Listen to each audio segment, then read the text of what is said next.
Hey guys, how the frig's it going? It's Sunday afternoon here on Vlogging Life, and I slept for like 9 hours last night because I freaking needed it, because I'm sore as hell and I shit my pants. Best way to start off any vlog, eh? A good old fart.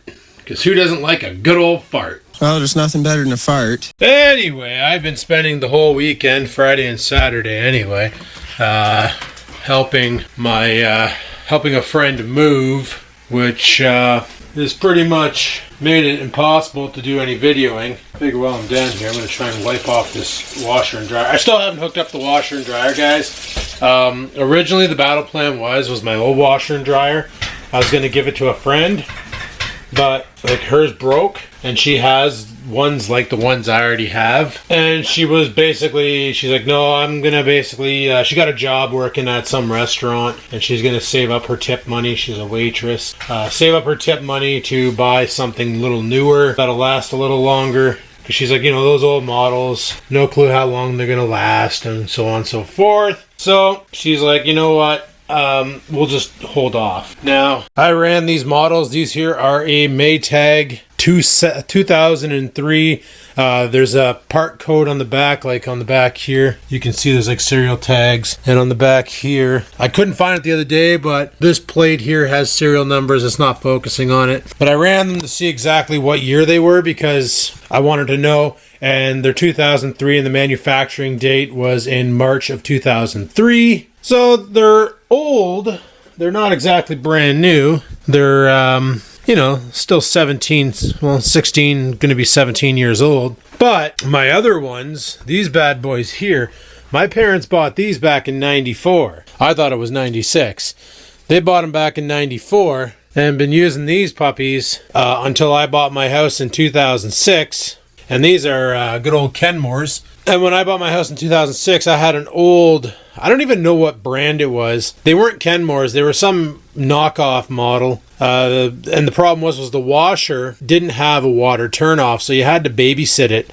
So you'd turn on the water during the fill cycle, and then you had to come back and turn off the water when the fill cycle was done, because it would just keep dumping water in the machine. The moment you turn the water on, even if the machine wasn't dialed in, it would just start dispensing water into the chamber. Like, you wouldn't even have to dial it in and pull the lever out or anything. It would just start spitting water. So you had to babysit the damn thing all the time, and it wouldn't drain all the time, so you had to manually drain it, dump the water out, which is a pain in the arse, because what the guy was doing was he was dumping the water out, but he was doing that, or he had, and I found it, he had like a sump pump apparatus in the closet over there and here, where he would just submerge it in with his clothes and then pipe the water out. And I was like, wow, that's pretty ghetto fabulous. Like, why would you do that? Why wouldn't you just go and get something or fix it? So I'm assuming he probably didn't do his laundry at home very often and probably went to the laundromat down the street. So when my parents gave me this, I've been rocking these bad boys since 2006. They've been rocking them since 94. So if you think about it,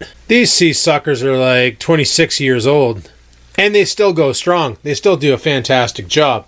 So Kenmore, you got your shit together. Good job, boys. But like I said, I was going to give them to a friend because, when you get free stuff and your old stuff still works and you're replacing it, why not return the favor, pay it forward? And she needed one, but like I said, she wants to buy something newer. Hey, that's fine. That's fine. Doesn't bother me. What I'm probably going to do with those is I'm going to put them on the back ledge outside because I got nowhere to store them. I'm not going to do that today. Dad said he's going to come over this Friday, give me a hand. We're going to pull those bad boys out. We're going to put them on the back ledge. We're going to tarp them. And I'm probably going to put them up on Kijiji. See if we can get a couple bucks. If I can get $50 for the set, hey, whatever. That's fine. They work fine. I just don't need them anymore because I got these front loaders. And these are pretty badass, so why not use the front loaders? And there was a comment on my previous video where it was mentioned that somebody had this exact same washer and dryer, and they've been going strong for 17 years. Well, those are 17 years old, and they're going strong, so that's all right. I'm happy with that. And Maytag is a good name. It's not a shit name, so can't really go wrong with that. But I've been doing moving all weekend, and I've just been sore. Like today I woke up, I slept for 9 hours last night. Not sure if I already mentioned that. But I woke up today, holy, stiff everywhere. Just completely stiffed right out. So I want to put in a workout today, but at the same time I'm like, man, it's going to be a friggin' rough one, but it might actually fix a lot of my problems, because I find when I work out and I get blood to the area, that problems resolve themselves nicely. So I don't know, we'll see what we do. But Dad left his dolly here, which is great because I can use that there to pull the old ones out on Friday, and I just got to make sure that they're empty because I got stuff in the washer right now. I want to do another load of laundry before we send them off to the backyard. Oh man, why am I so farty today? But you know, you guys remember the power rack video where my friend came over and we built this thing, good old racky, where I've been doing my squats and my rack pulls and other things. Well, I was wondering what the heck these holes were for. There's 2 holes here aiming to the sky, and there's 2 holes way down here aiming towards that vent. And I found the attachment that goes there. It's a lat pull down and a lower row attachment, and it has a shaft. So basically the beam comes out to about here-ish, and you have like a lat pull down bar so you can do lat pull downs. And then on the bottom there's another pulley with a snap clip on it where you can sit on the floor and you can do, you know, lower rows. And then there's a shaft going from the top to the bottom, square tubing with a sleeve over it with 2 basically pins for standard plates that you can load your standard plates onto to give resistance. So when you can do your lat pull downs or your tricep pull downs, or you know, your bottom curls or your rows or whatever you want to do, axe swings, so on and so forth, it moves the sleeve up and down to give you your cable resistance. Then you just load your plates onto it and away you go. And I found it online, but the only place I can find it is treadmillfactory.ca, and the closest one we have is in Barrie. And they want more for that attachment than I paid for the entire rack with the bar and the weights. Literally, the damn thing they want $380 for it. I'm like, holy crap. Like, I got the Bowflex and it works fine, except for the only thing I don't like about Bowflex training is the way it works. Like, it's from here to here, there's not much resistance, and then when you get all the way out, that's when the resistance is heavier, and the further you push it, the worse the resistance gets. It's basically resistance band training. And if anybody's ever bought those resistance bands, like I got a couple in here that I use for lateral and front deltoid raises. You know, these jobbies here where you just clip your band in and then you step on it, and you can do front and lateral raises. And you can also do rows, like if you sit on the ground and you put them on your feet, you can do lower rows. Or there's some you can get where there's a ball that attaches on one end of the band, and you take it over to like a door and you stick the end through the door, and you can use your door as a support, so you can do like overhead pull downs and so on and so forth, to like tricep training or you know, butterflies or whatever you want to do. But the problem with bands is, once again, the resistance is incremental. So it's like, this is a 30-pound, they say a 30-pound elastic band on it, or a tube, if you will, but it's not 30 pounds the whole time. You know, it starts off at 0 and then it slowly goes up until you're at max tension, and that's 30 pounds. It can hold 30 pounds of pull before she'll snap in half. If she's not dry rotted, she's dry rotted, she'll snap sooner. So I got to thinking about my little predicament with wanting to have a pull down on Racky here. So I went on YouTube, because that's where I find a lot of my information, which is why I'm really upset that in the future I could see YouTube dropping the U and just calling it Tube and making it basically a Netflix clone. Anyway, I went on there and I saw people making their own with stuff at Lowe's and Home Depot. Literally, they're buying 500-pound pulleys for like $15, a spool of 50 feet of cable, which you only need about 6 to 8 feet of it, and some end hooks. I can't remember what they're called, but they're these they kind of look like a teardrop, and then you get the bolts to secure the wire. And they were building their own on the rack, and literally the weights aren't supported properly. Like, you don't get the shaft or anything where the weights guide along. It's just the cable hooks up to something like this, a little drop pin. That's it. Cable hooks up to a drop pin, and it sits on the floor, and when you pull the wire up, it comes up. when you pull the wire down, it goes down. Now it's going to sway back and forth because of momentum. Whatever. It's a cheap solution. This thing here, to build it, with the, the block of wood was something I found in the garage. The snap hook was, I think, $10 for two. And the eye screw, well, I don't even know where the hell that went. It's probably still on that. Oh, it's right there. You know, that was about $1.97. So you get something like this, maybe longer. It could probably hold about 100 pounds. And then you got yourself your pulley machine for doing trap pull downs. The only problem is if you wanted to do lower rows, I've seen people build it where they have the wire coming up, over, and down, or up and over, and then they do their trap pull downs from the outside of the cage. And then when they want to do lower rows, they run a cable extension from the top to the bottom, and then they can sit down and do their rows. Now, I don't really care about doing rows or curls from there. I literally wanted it for doing tricep pull downs and trap pull downs. But like this works. So that would be a project. Okay, that one snuck up. I didn't even realize that fart was coming. That one snuck up on me.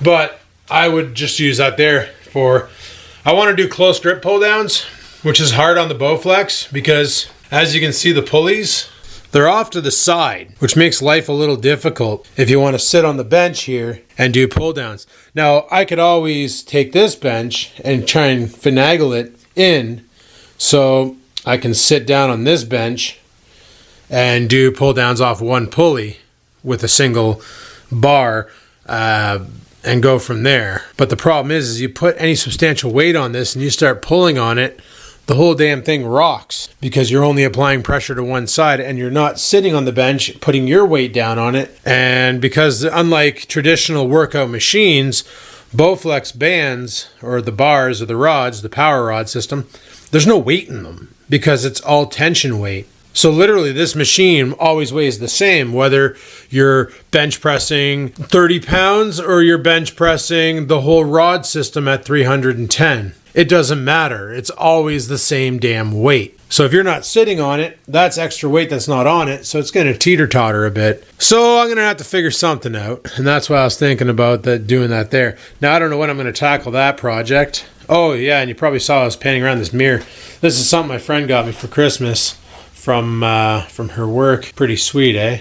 I farted again. Jesus, Murphy. But yeah, so this is great for watching your form when you're working out. You know, you're doing curls, you want to make sure you're not swaying. If you can see yourself in the mirror when you're doing laterals, you can actually see if you're like swinging and being stupid. And then you can be like, whoa, whoa, whoa, I need to pump the brakes and smarten up and then not swing. So now you can do that. If you're doing, you know, pull-ups with the old bar here, if you're doing curls, if you're doing whatever, deadlifts, you can look at yourself because it's hard to have a spot when you're the only one in the gym, and having a mirror makes life easier. A lot of people are like, oh, bodybuilders like mirrors because then they can look at themselves and flex and be like all egotistical. No, that's not the case. Mirrors are an essential tool in a gym because they're great for using as a guide when you're working out, so you can look at yourself and go, whoa, my form is way off. I farted again. Oh man, I'm such a degenerate. I should just go take a poop. So that's probably going to be a project for a later date. I got a couple projects for a later date. One of them is that little shuttle computer. Originally, that was going to go in my bedroom. I was going to, because my Dell, oh man, what a series of unfortunate events that was. So, the one night, the power failed, and I was like, frig it. I turned back everything on, well, except for the television. I was like, I'm not going to bother turning on the TV. I'm just going to turn on the laptop because the TV gets pretty bright at night and it's hard to sleep. So I'll just turn the laptop on and watch from the screen. So I'm watching on my Dell laptop when all of a sudden the screen fails. I'm like, oh great, because I heard hissing and then the screen failed. This old Dell here. So I was like, well, what the frig's going on? I was like, well, whatever. I got the television. The screen's blown on this thing. I got this back in 2005. You know, it's 15 years old. She's not a new kitten. Core 2 Duo. It's the Dell Inspiron 1520. Core 2 Duo GeForce 8600 GT. 2 gigs of RAM, Windows 7, came with Vista. I upgraded it because, well, Vista's a pile. I think it's just dusty. I can probably clean it out and be fine. So I was like, you know what? That's cool. I'll just go ahead and do myself a solid and turn on the old Samsung here. You guys remember this TV? If it'll focus, it's not going to focus. Anyway, there we go. I got this TV back in 2006 when I bought the house, and brand new. These bad boys were expensive as all hell.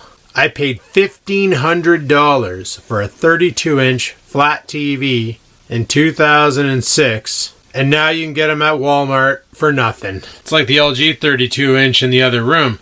I bought that in 2009 for the downstairs, so that we could have the Xbox and the Sony PS4 and all that stuff set up down there so we could play video games in the living room. And I bought that on a Boxing Day at Best Buy. At the time it was Future Shop, and I paid nothing for it. Like, it was like a $400 TV. Meanwhile, 4 or 5 years prior, not even that, 3 years prior, I bought this one here for $1,500. This will only do 720p. The other one, the LG that I got in the computer room, she'll do 1080p. Not sure why I keep losing focus here, but we'll just let it go. Anyway, so I fired this thing here up, and that's when the problem started.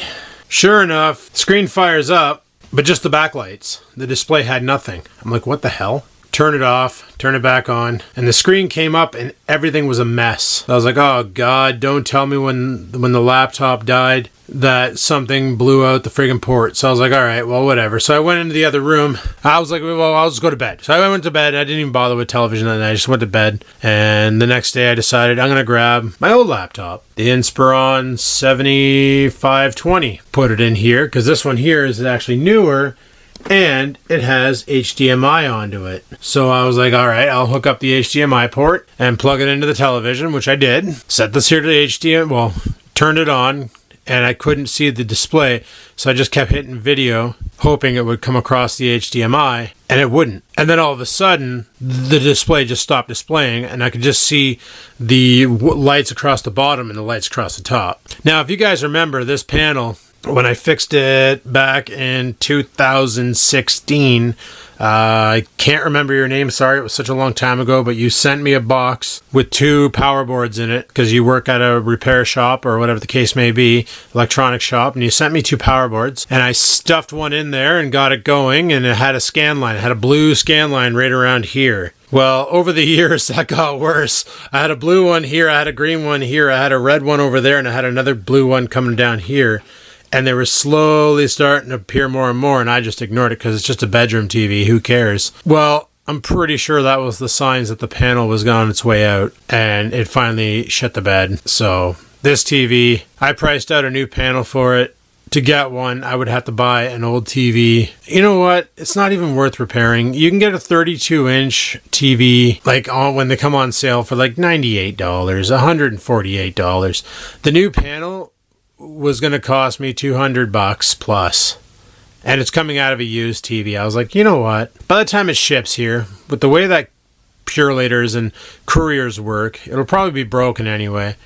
I'm better off to wait for a deal. But then I was thinking, you know what? If I really want a TV, right back here, I got my old Sony that I used to play my PS4 on when we did the gaming days, back when we were playing PlayStation 4 Grand Theft Auto and PlayStation 3 Grand Theft Auto. If I really wanted a bigger screen than the 15.4 inch that this laptop provides, I could just hook that beast up. It's got a good sound system, and it actually has a remote control somewhere. I think it's still in the other room. It's a 20 inch or some nonsense wide screen, 22 inch I think. And it's a good little television. I modified a stand for it. A friend gave me an old TV stand for a 49 inch, and I went and modified it to fit the TV. I'll move Mr. Angry Bird here.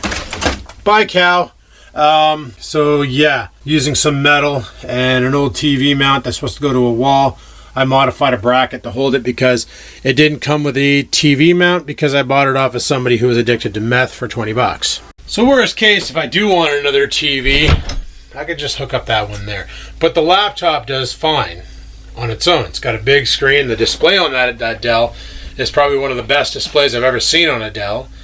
My new Dell, the silver one with the Ryzen, its display, if you look at it at any angle, the entire image gets polarized and it looks like ass. But that one there, I don't know what it is, what kind of display it is. It's obviously not a TN, because you look at it from the top, you look at it from the bottom, you look at it from the left, from the right, and it just looks good. It looks proper. It looks awesome. Where the one on the other Dell kind of sucks, but the speakers on the other Dell are better than the speakers on that Dell. And that's one of the things I miss, is the sound quality. But it's just something to watch when I'm going to bed. And I like that screen there too, because it has the yellow or the blue light filter. So it's pretty badass. But anyway, owning a truck means that when people move, you get called. And yesterday my truck was used for hauling electronics to the hazardous waste depot. They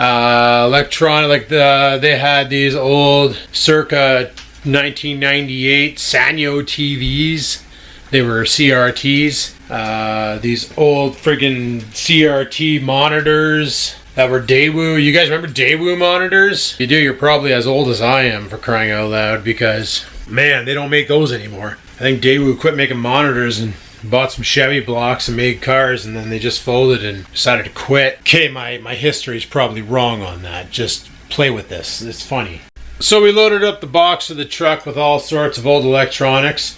The hazardous waste depot was still open, so we hauled them over there. Should have came home first, because I would have just grabbed that 32-inch TV, but I wanted to explain how it died, and I'm not going to bother repairing it. I'm not even going to crack it open to look and see what happened. I don't even care. I don't have the time. I don't have the will or want to care. It's an old freaking TV that could do 720p. It served its purpose. I'd like to say it made its money back, but holy crap, when you buy a TV for $1,500, did it really make its money back? Well, you know what? It got a lot of use. There's a lot of hours that went through that TV.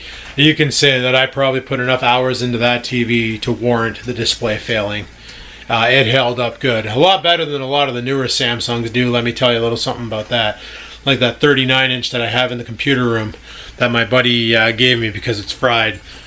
He literally bought that TV 2.5 years ago, and it cooked itself. So that's bullshit. Mine lasted forever. It's like these modern TVs are just not designed to last, but when they first built them, holy crap, they were bulletproof. When they said you're going to get 300,000 hours of viewing out of the damn thing, they meant it, because they built them right. Now it's, you know, they're good, but they're not fantastic. That and all these new modern TVs, what's with the speaker systems on them, eh? Like that Samsung, the speakers on it actually had bass.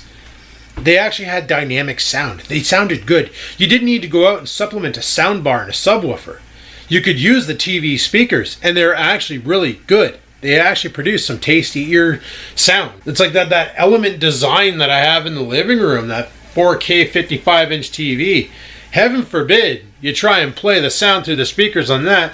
Literally sounds like a piezo in a pop can. It's just all tinny and garbage. So you need a sound system to supplement the sound, or otherwise you're just going to be not impressed while you're watching it. I don't get it. I guess they expect people, if you're going to buy a big TV, you're going to buy a stereo system with 7.1 Dolby Atmos nonsense and go with it. Jeez Louise, Papa Cheese. But anyway, because I was going to the hazardous waste depot, we also came across a bunch of old paint cans that the landlord had. So we contacted him and said, hey, we found a bunch of dried up paint down here.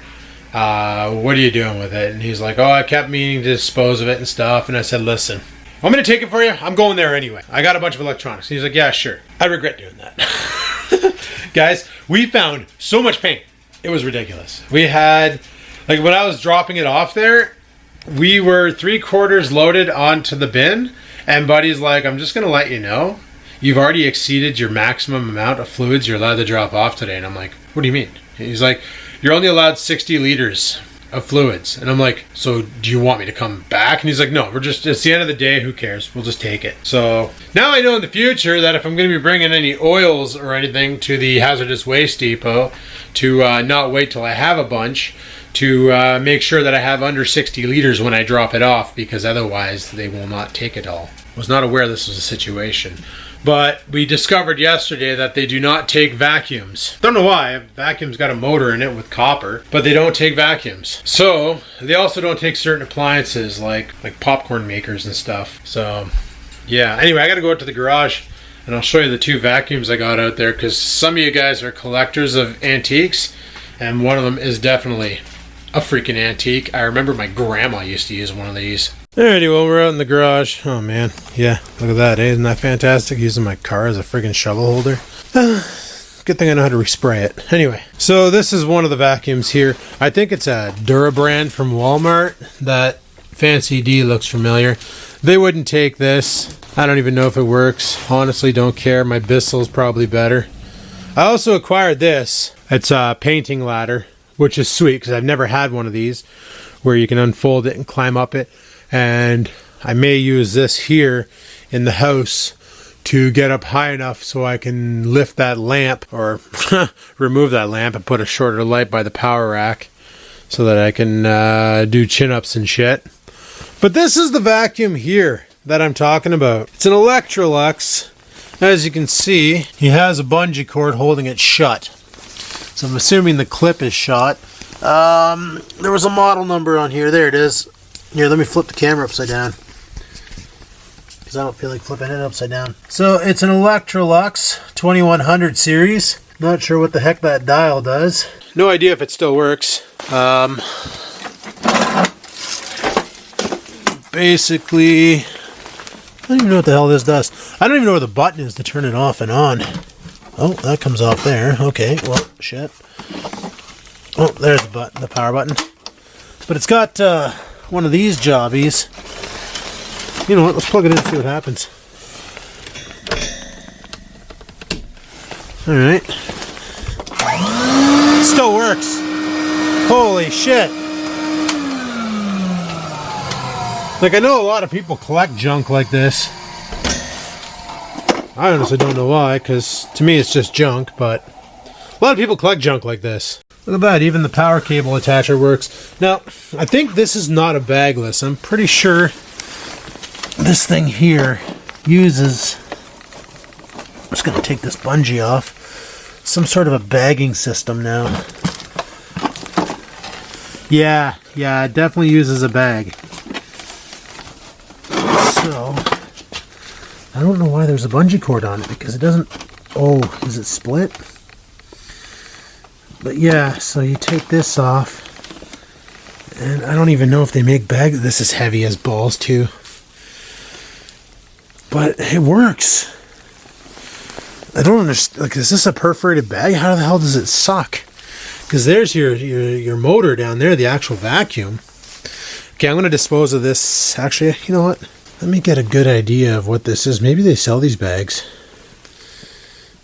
Let me get a good Electrolux tank. Self-sealing style C. I wonder if they sell these bags at Walmart. But that's a new bag though. Like, it doesn't look like it's been decayed or anything. So this vacuum was recently used.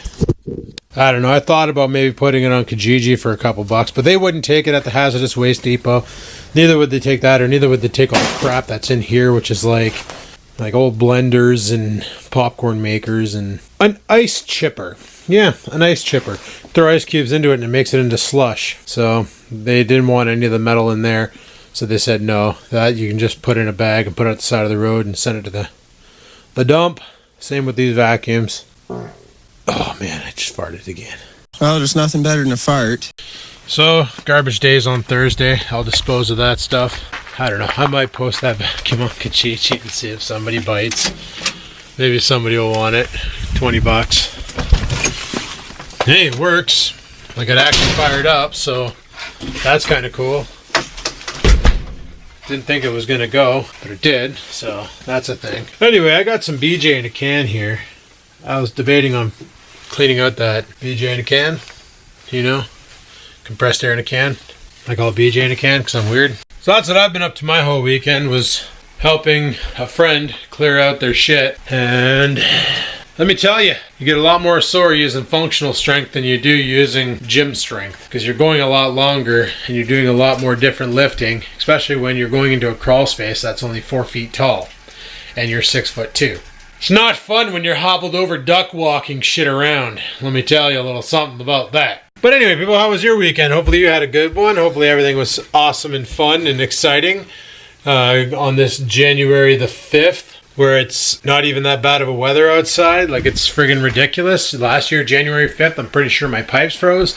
And this year on January 5th, the current temperature... Currently in North Bay, it's -8 and mostly cloudy.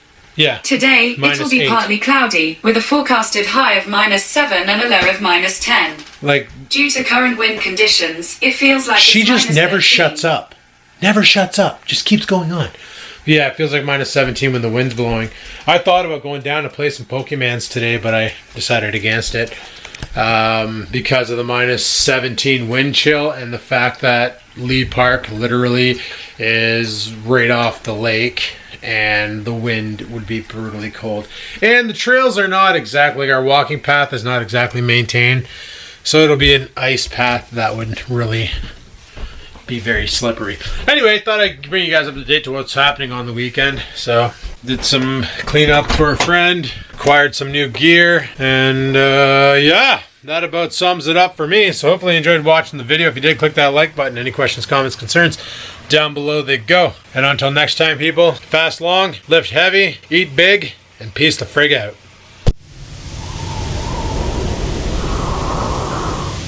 Sit, stupid, sit.